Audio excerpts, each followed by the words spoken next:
Hiya folks, so today we're going to start to look at another revival. This one took place in New York way back in 1857.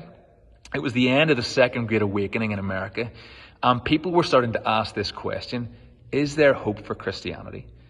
Cities were starting to boom. They were becoming more fast-paced and busier than ever, and they were asking this question: well, is there any room for God right now?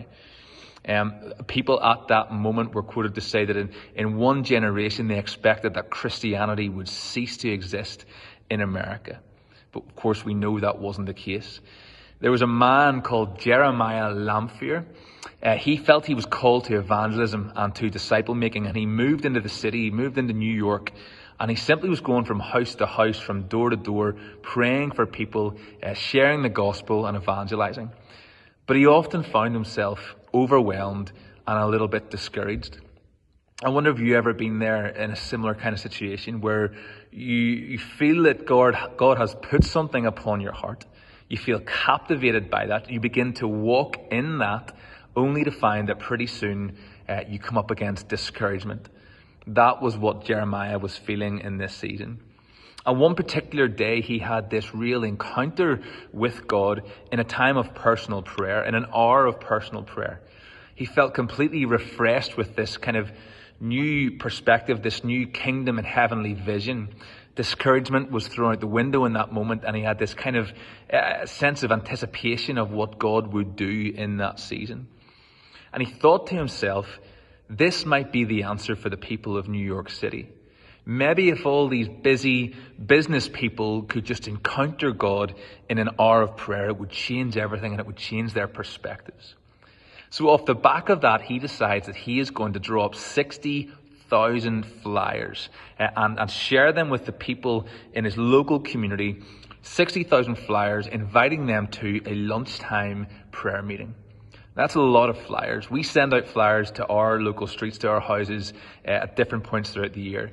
At Christmas time, we send out 8,000 flyers. But 60,000 flyers is a lot. And you can kind of sense that Jeremiah, he must have been buzzing. He must have been filled with kind of anticipation, gripped with a real conviction that God was in this. Otherwise, why would he do 60,000 flyers? So the day comes of that prayer meeting.